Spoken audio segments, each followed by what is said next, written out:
What is up, ladies and gentlemen? We are back. I am the Guitarist 562 and I do video game guides and walkthroughs. And I know a lot of you are wondering what is the best possible build for Drizzt.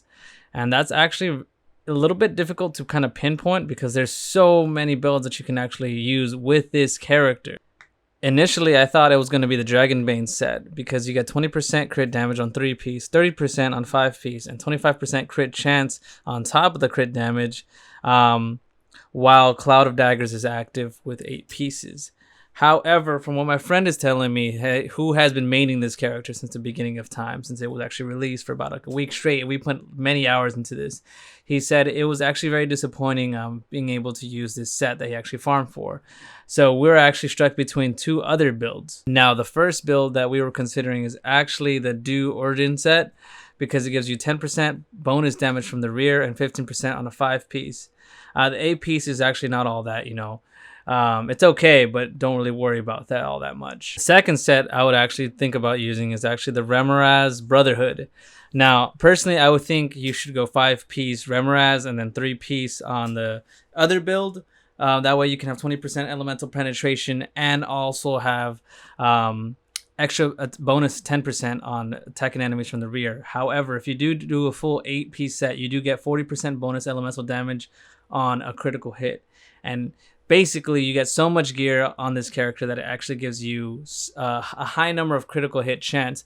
And the reason I feel like this is kind of the #1 build is because when you hit an enemy multiple times, you actually proc a condition. And if you have more elemental penetration when you have that condition, you're going to do massive amount of damage. Remember, originally we thought it was going to be the Dragonbane set, but after countless boss runs and dungeon runs, it's just kind of lackluster.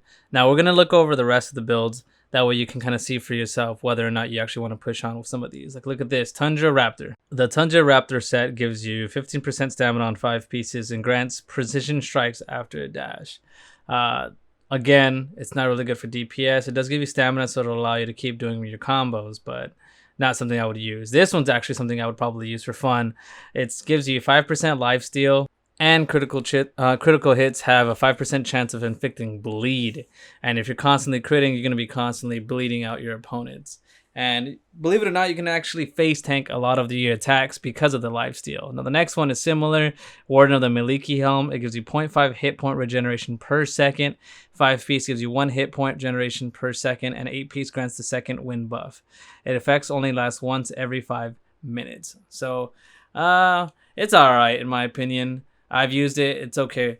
Let's see. The Wear of the Mask chest guard gives you executions have a 25% chance to drop stamina fragments. This is similar to having another stamina build, but the 8-piece is what's actually kind of juicy because it gives you a 100% chance of granting invisible once you do an execution.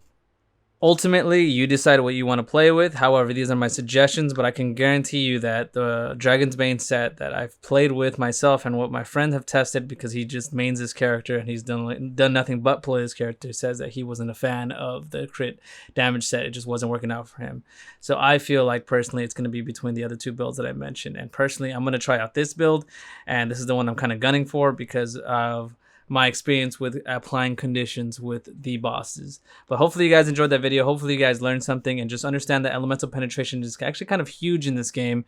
It does a lot more than you think it does once the condition is applied. But that's it for today's video. Don't forget to follow the socials, Twitch, Twitter, and Instagram at theguitarist562. Please join the Discord, which is in the description box below. And take it easy, guys. Stay blessed.